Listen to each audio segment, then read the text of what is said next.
네, 마태복음 12장 이제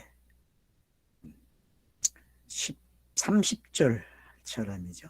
30절 하다가 끝이 났는데 31절이네요. 이제 31절 이야기 하다가 이제 32절하고 이제 섞어서 이야기를 했죠. 그래서 지금 이해가 됐죠. 크로노스와 카이로스가 교체되는 게 어떤 건지. 그리고 이 방법을 아셔야 돼요. 이미와 아직이라는 말을 사용하지 않아도 돼요. 근데 이미와 아직이라는 말을 바꿀 수 있려면은 크로노스와 카이로스가 어떻게 이게 성경 읽기 속에서 교차되고 있고 이 교차되던 게 하나로 읽어지는 시간이 온단 말이에요. 그러니까 이런 부분들을 여러분들이 공간복음서에 읽는 줄곰이에요. 알겠죠? 마태, 마가, 누가복음에서 크로노스와 카이로스가 이 교차되는 게 이게 지금 말투예요. 31절과 32절의 말투가 그걸 설명하고 있단 말이에요. 그래서 차서적으로 크로노스 속에서는 뭐가 있어요? 그래, 인자가 모욕을 당하는 시대가 있어. 근데 내 뒤에 오는 성령은 모욕을 당하면 안 돼. 왜? 사심을 받지 못해. 왜요? 크로노스 상에서 끝이기 때문에. 무슨 얘기인지 알겠죠? 요 단계 꼭 알고 계셔야 돼요. 구약이라는 게 있어요. 그럼 구약이라는 게 있어. 그 구약이라는 거와 성취시켜서 인자가 오면은 인자가 이들에게 모욕을 받아요. 그렇죠? 모욕을 받으면 이 모욕되는 건 괜찮아. 왜? 이 모욕을 받아야 정상이기 때문에. 그래야 성취가 되는 과정이 생겨요. 그걸 수고하고 무거운 짐 졌다 그래요. 예수가. 멍에를 짊어맨 거죠. 이 시대에는 예수를 모욕해도 괜찮아요. 근데 요 넘어가는 시대, 성령의 시대에는 모욕을 하면 안 돼. 왜? 크로노스 상에서 이게 요 시대가 끝이기 때문에 그래요. 그러니까 복음 시대는 여러분들이 이게 왜 종말인지 아셔야 돼요. 종말이기 때문에 그래요. 종말. 그러니까 예수가 지금 종말을 일으키고 있어요. 독자들에게. 그래서 너 크로노스에 있을 거야? 카이로스에 있을 거라고 지금 본문에서 이야기를 계속 하고 있는 거예요. 너 크로노스 시대에 살면 모욕해도 돼. 그러나 카이로스가 되면 너 모욕 못해. 왜냐? 네가 알아듣게 깨끗한 말을 하고 있기 때문에. 깨끗한 말이라는 게 어떤 건지 아셔야 돼요. 구약과 인자가 합쳐져야만 깨끗한 말이 되는 거예요. 하나가 돼서. 그러면 그 다음 시대에 열어지는 그 시대는 복음 시대는 그걸 거부하면은 없죠. 어디 있어요? 내용이 없는데. 그게 종말이에요, 여러분. 이걸 알고 서신서를 읽어보세요. 그러면 서신서가 잘 읽어져요, 여러분.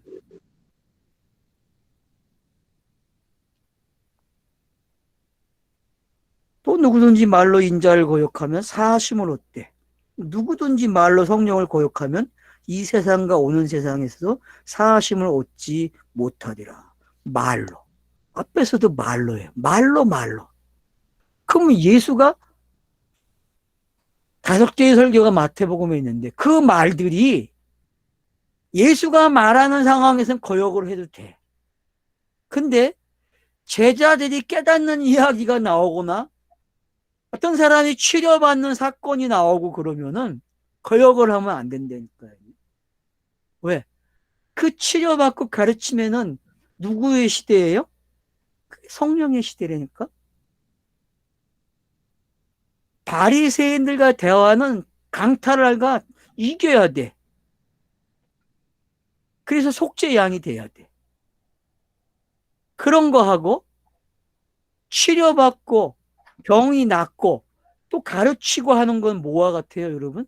그거는 나 뒤에 오는 성령에 관한 이야기란 말이에요.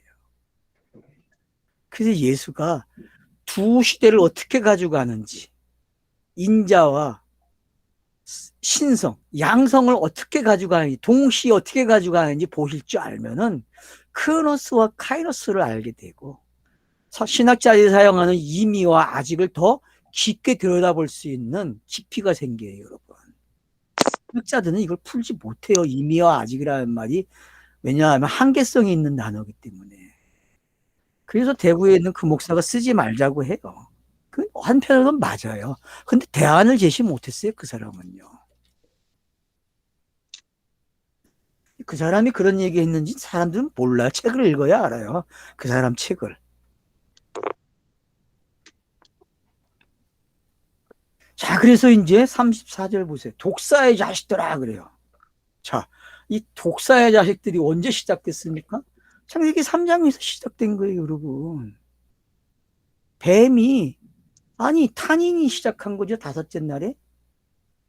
벌써 그 이야기가 여기에서 이제 나오는 거 독사의 자식들아, 그래요. 왜요? 그럼 누구도 해당이 되는 거예요. 자기도 해당이 되는 거예요, 여러분. 독사의 자식들아 하면은 자기를 포함시키고 있다니까?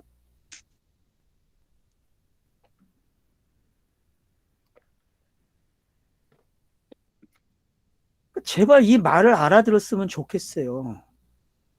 왜 내가 이렇게 표현을 하고 있는지. 너희는 악하다 그래요. 어떻게 선한 말을 할 수 있느냐. 이는 마음에 가득한 것을 입으로 말함이라. 그렇죠? 마음에 가득한 걸 입으로 말한대요. 그렇죠? 이게 탐심이잖아요. 마음에 가득한 게 탐심이 되니까 욕심이고 탐욕이고 그래서 십계명이 탐내지 말라가 마지막에 나와. 왠지 알겠습니까, 여러분? 배 터져 죽으라는 거야. 가룟유다처럼. 알겠습니까? 가룟유다가 왜 배를 터져 죽겠어요?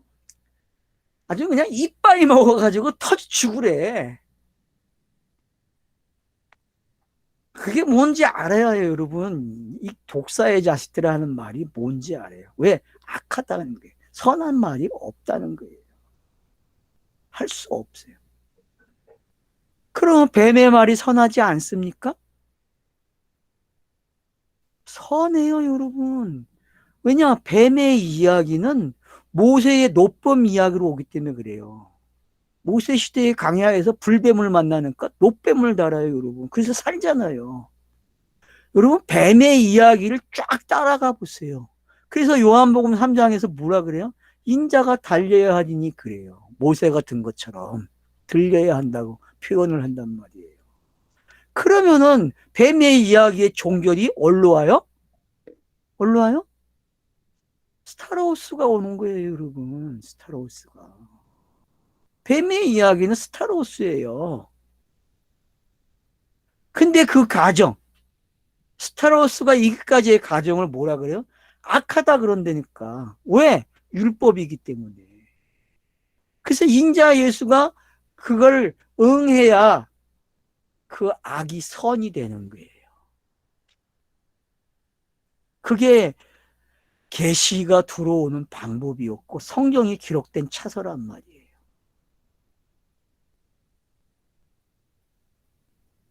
이런 걸 알고 성경을 읽으면 재밌을 거 아니에요. 선한 사람은 그 쌓은 선에 선한 것을 내고 악한 사람은 그 쌓은 악에서 악한 것을 내느니라. 이게 예수의 다중인격이죠. 맞죠? 요즘 이게 지금 다중사역으로 들립니까? 이게 예수의? 사람들이 자꾸 다른 데다 갖다 놔 성경을. 절대 그거 하지 마세요. 안 돼도 그냥 갖다 놓으세요. 예수의 이야기야. 좀 제발 그렇게 고집을 좀 부리라니까. 제발 좀 고집 좀 부리세요. 이 메시지를 듣고 계시는 분들은 좀 고집 좀 부려요. 뭐라고? 무슨 이야기든 간에 다 예수 이야기라고. 예수가 말을 하는데 자기를 가리켜서 하는 말이란 말이에요. 자기를 가리켜서. 선한 사람은 그 쌓은 선에 선한 것을 내고 악한 사람은 그 쌓은 악에서 악한 것을 내느니라. 이게 양성의 신비예요. 알았죠? 예? 이게. 그러면은 죄가 없는 예수가 인자가 어떻게 예? 악한 게 되냐고 물어볼 거예요. 그러면 히브리서 4장을 가셔야지. 그 선한 것이 뭐가 됐어요? 죄 있는 모양이 됐다 그랬으니까 그 속성을 알아야죠. 그 속성을. 땅의 인자 예수는요 태어나는 순간 성령으로 잉태됐기 때문에 그걸 알아야 돼, 여러분들이. 성령으로 잉태된 게 뭔지, 그리고 성령으로 사역하는 게 뭔지, 성령으로 말하는 게 뭔지, 성령으로 병자를 고치는 게 뭔지, 유대인들에게 왜 독사의 자식들이라고 이야기하고 있는지, 본인에게 왜 독사의 자식이라고 하고 있는지, 그런 신비를 여러분들이 깨달아야 서신서를 읽을 수 있어요. 서신서는요, 쉬운 책이 아니에요. 공간복음서를 못 읽으면 서신서 못 읽어요. 그 얘기는 구약도 못 읽고 신구약을 못 읽는 거예요. 자신을 속이고 있어. 읽을 수 있다고. 읽긴 못 읽어요. 성경이 그렇게 쉽게 읽어집니까? 문자만 알면 읽는 게 성경이에요? 아니에요, 여러분. 근데 문자를 알면 성경을 읽어야죠. 그게 세상의 학문이 가르쳐주는 방법인데. 그래서 문자를 배워야 돼요. 그 단어를 배워야 되고 단어의 뜻을 배워야 돼요. 공부를 왜 합니까? 왜 태어나서 공부를 합니까? 죽을 때까지? 그거는 성경을 읽기 위해서 배우는 거예요. 성경을 읽기 위해서. 저는 그렇게 대답해요. 왜 공부해야 되냐고. 성경책을 읽기 위해서 하는 거예요, 공부는요. 제일 어려운 책이 성경책이잖아요, 이 땅에서. 그래요, 안 그래요?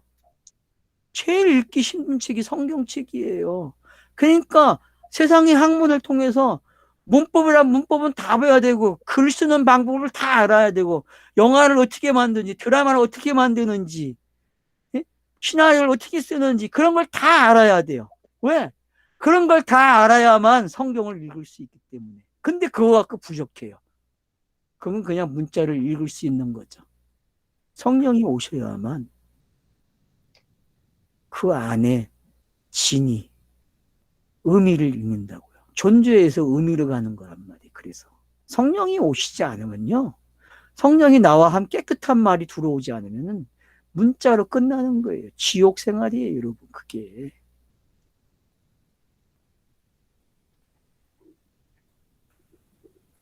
35절이 이제 예수의 양성으로 읽어져야 됩니다.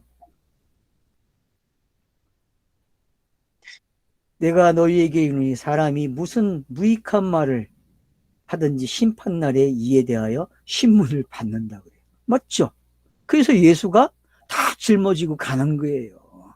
거기에서 영단본의 신비예요. 스타로스의 신비가 바로 여기 이 문장에 있는 거예요, 여러분. 수고하고 무거운 짐진 자라는 게 이제 어떤 건지 알겠습니까? 금식이 뭔지 이제 알아야 돼요. 금식은요, 바로 여기서 금식이 시작되는 거예요, 여러분. 새로운 거 먹는다니까요, 새로운 거. 그래서 심판을 받아요, 여러분. 내 말로 어렵다함을 받고 내 말로 정죄함을 받으리라. 어느 시대예요, 이게? 이게 복음의 시대잖아요. 바로 성령의 시대를 이렇게 표현한 거죠. 그래서 복음은 양날이에요. 그래서 전신갑주에 보면은 양날이란 말이에요. 서신서에 나오는 건 다 양날이에요. 이게 양날의 표현이에요. 알았죠? 이게.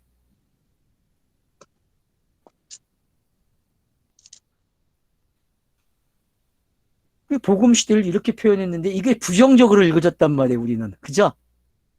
그죠? 이거 문자로 읽는 사람들은 부정적으로 풀어놔요. 그래서 어떻게 해야 돼요? 다른 말을 해야 돼. 욕하면 안 돼. 이렇게 가르친다니까. 그런 무식한 거 이제 그만하세요, 여러분. 그런 거 아니에요, 여러분. 복음의 시대를 이렇게 표현하는 거예요. 복음의 시대를. 그래야 사도 바울이 하는 말을 알아듣죠. 그래요.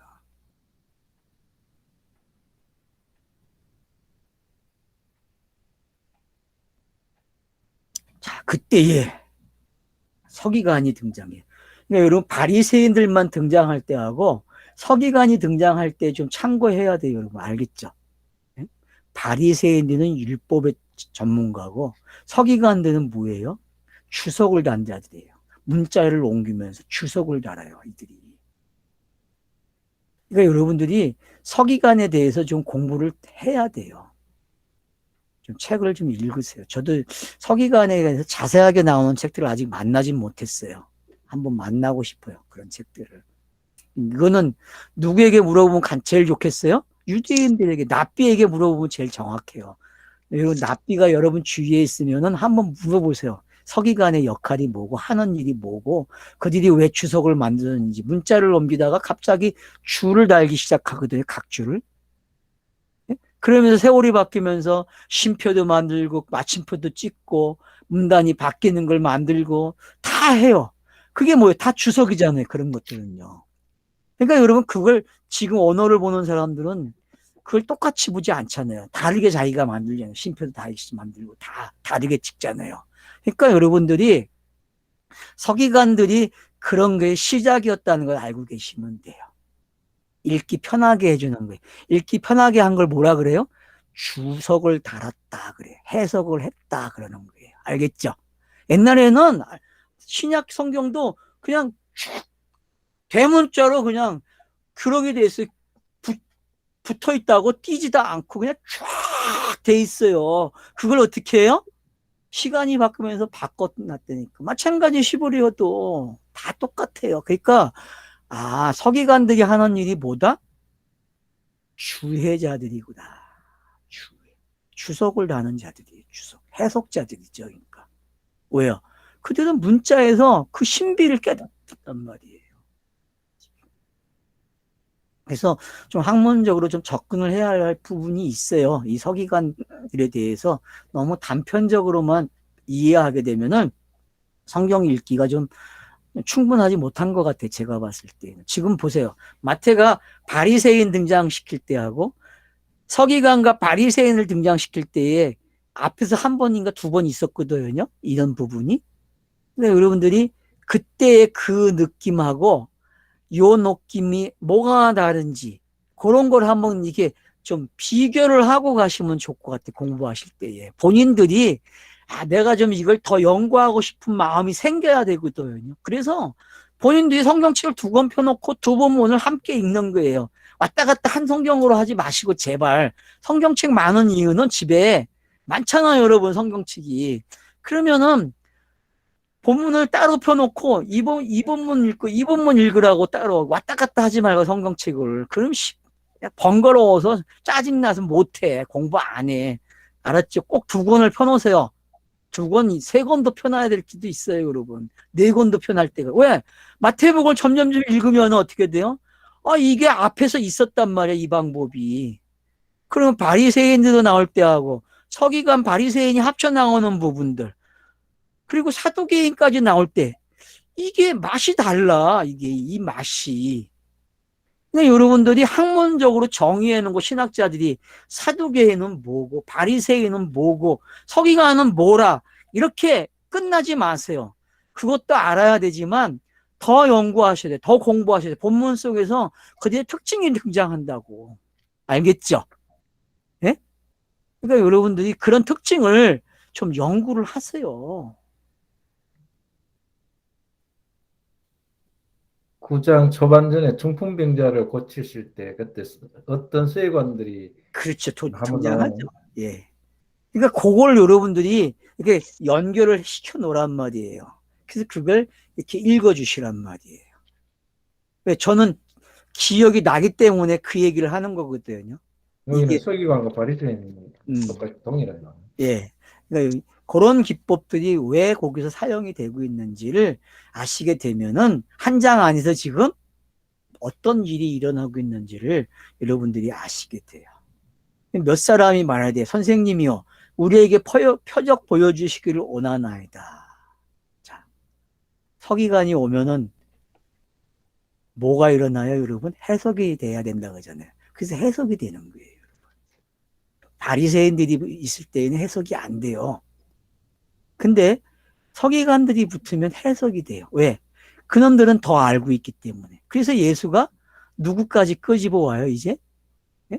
요나의 표적을 가지고 오는 거예요. 그리고 그 세대를 뭐라 그래? 음란한 세대라 표적을 구한다 그래요. 음란한 세대라 표적을 구한다. 그러니까 여러분 이제 표적을 좋아하면 뭐예요? 음란한 세대. 유대인을 뭐라 그래요? 음란하다 그런다니까. 그러니까 우리가 생각하는 음란이 아니라니까 자꾸 성경의 음란은 예? 율법을 사모하고 율법을 쫓아가고 율법을 순종하는 걸 뭐라 그래요? 그걸 예? 그걸 뭐라 그래? 간음한다 그런다니까. 음란하다 이야기한다니까 여러분. 성경이 성경을 해석해요.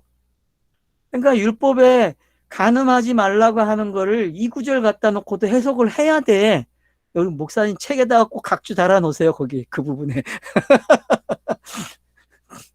신명기 여러분 만약 후리노트가 있으시면 그 강의에서 간음하지 말라의 본문에다가 이걸 갖다 놓으셔야 돼요. 그럼 앞에서 지금 산상순에도 간음하지 말라를 달았잖아요. 그죠? 간음하지 말라고 했어요, 여러분. 그러니까 간음한다는 게 뭔지 이제 알아야죠. 아,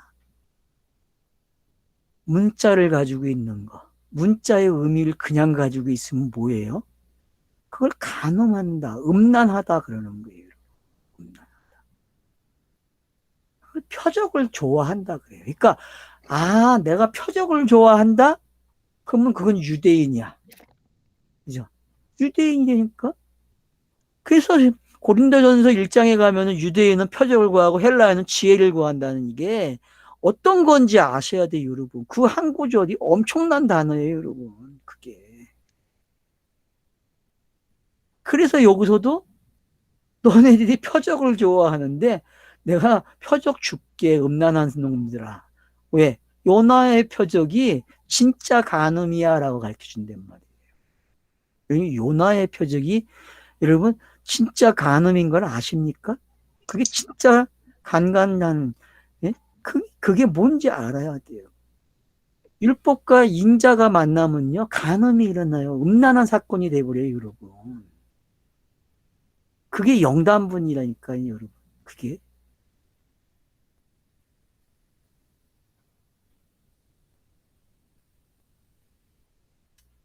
선지자 요나의 표적밖에 보일 표적이 없느니라. 설명을 해요. 이걸로 하면 모자라니까. 요나가 밤낮 사흘 동안 큰 물고기 뱃속에 있었던 것 같이 인자도 밤낮 사흘 동안 땅속에 있으리라. 그래서 여러분 인자에 대한 단어의 빈도수가 높아지고 있다라는 사실을 알고 있어야 돼. 그죠? 마태가 지금 인자라는 단어 수를 계속 반복 사용하고 있는데 점점 단어를 많이 사용해요. 그리고 어느 순간 가면 인자라는 단어를 안 써요. 왜? 그 단어를 대체하는 단어가 나오기 때문에 그래요. 무슨 얘기인지 알겠죠, 여러분? 그러니까 어디서 이 인자라는 단어가 끊어지는지도 알아야 돼요, 여러분은.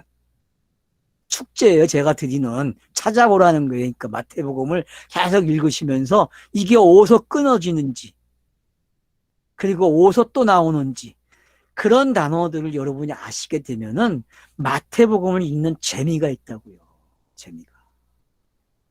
그래서 요나가 밤낮 사흘 밤을 그렇게 있듯이 인자도 그렇게 있을 거야. 그렇게 이야기를 해요. 인자는 땅 속에 있대 그래요. 땅 속이 뭐예요? 죽어서 가는 무덤이잖아요. 이미 27장의 말을 하고 있는 거죠. 27장의 말을.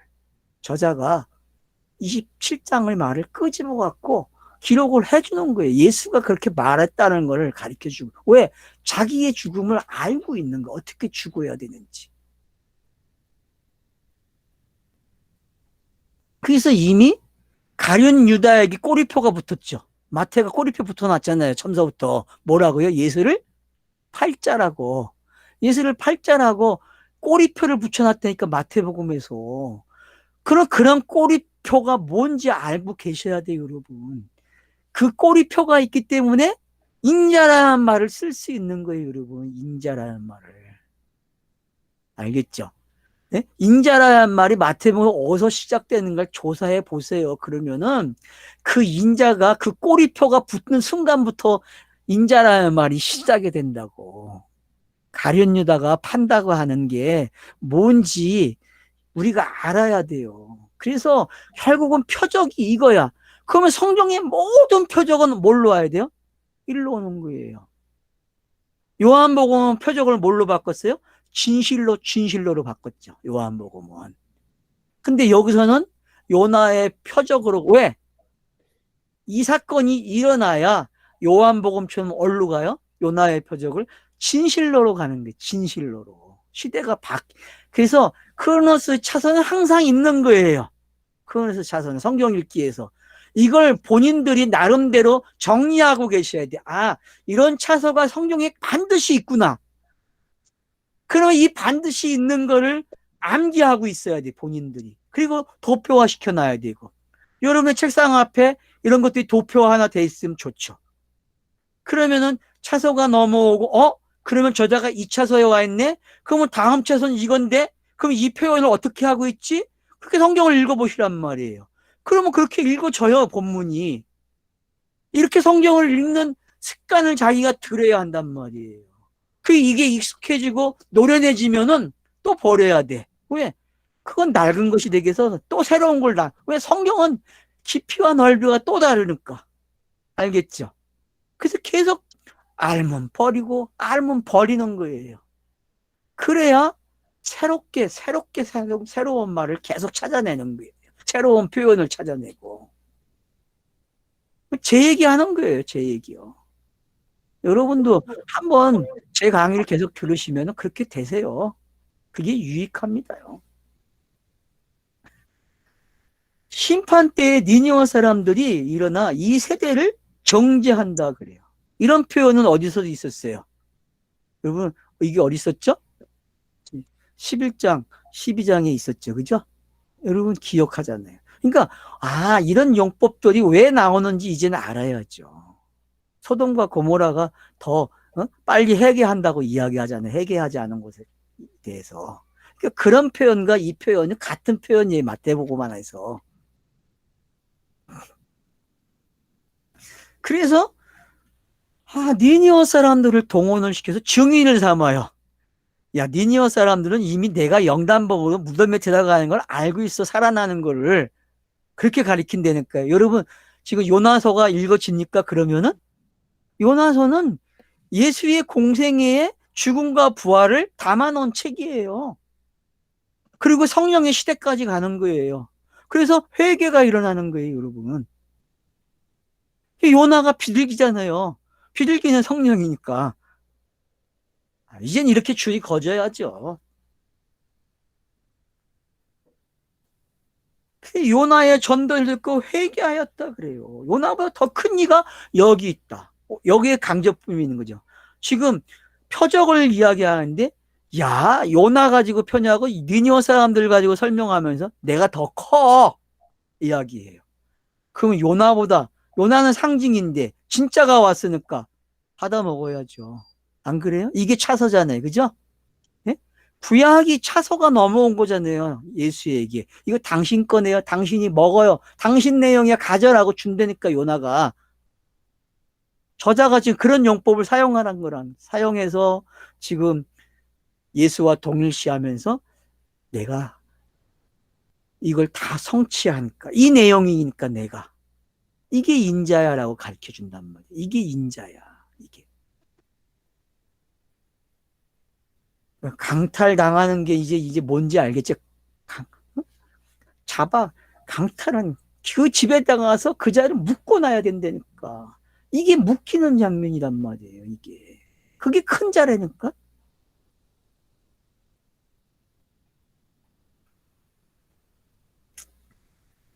여기서 끝나지 않아요, 여러분. 이게 중요한 거예요.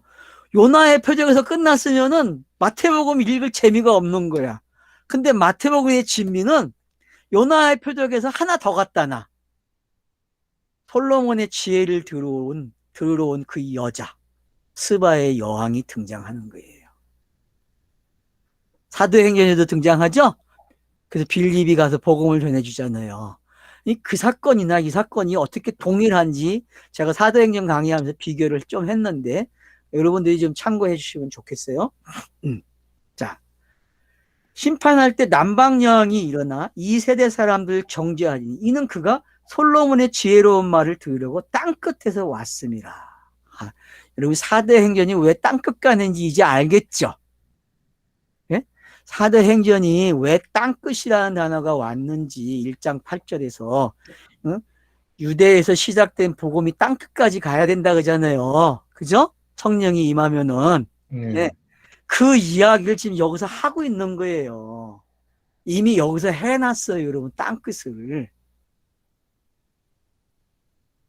땅끝에 있는 왕이 왔어요. 왜? 솔로몬의 지혜가 어떤지 소문이 났으니까. 맞죠? 사대 행전은 소문의 소문을 확인시켜주는 거죠. 계속. 그래서 땅끝까지 가요. 그 땅끝의 이미지를 이제 알겠습니까? 결국 그리스도가 되는 게 땅끝이에요, 여러분. 사대 행전은 그리스도로 끝나는 이야기예요. 그래서 성령의 시대는 그리스도로 끝나야 돼요. 그리스도로. 안디옥 교회가 그리스도인이라는 말을 들은 거는 바로 종결점을 가르치는 그게 땅끝이라는 신호예요. 땅끝. 성경이 말하는 땅끝은 그리스도인이에요. 그리스도인. 그래서 솔로몬의 지혜를 듣고 그거 어떻게 해요? 놀래요, 여러분. 솔로몬의 지혜로운 말을 듣고 땅끝에 왔거니와 솔로몬 더 큰 이가 여기 있다 그래요.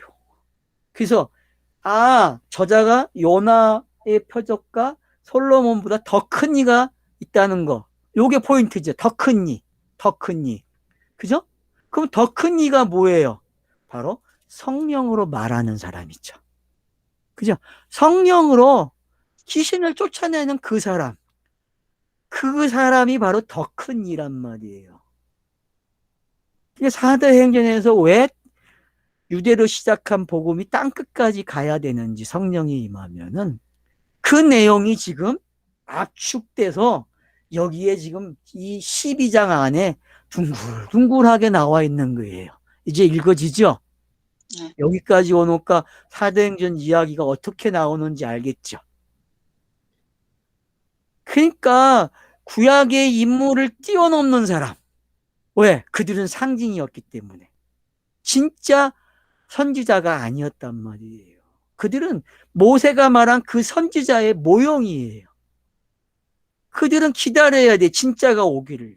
나 같은 선지자가 와서 응해줘야 돼요. 그러면 요나의 표적과 솔로몬의 지혜가 완성이 되는 거예요. 완성. 그 이야기는 성령이 충만한 시대라는 거죠. 이걸 고린도후서 6장에서 뭐라 그래요? 은혜의 시대라 그렇게 표현하는 거예요. 이 시대를. 그러니까 은혜의 시대라는 말 착각하지 마세요. 무슨 뭐 은사가 주어지고 뭐 목사가 설교를 잘하면 은혜의 시대라 그러는데 그 설교가 무슨 설교인데 은혜의 시대라고 얘기해요. 여러분, 성경이 문자가 해석되어지는 거 예수 그리스도로. 그게 은혜의 시대예요, 여러분. 그게. 정말 은혜의 시대에 여러분 맛을 보셔야 돼요.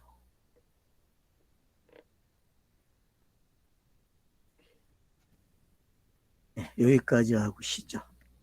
42절까지 있습니다.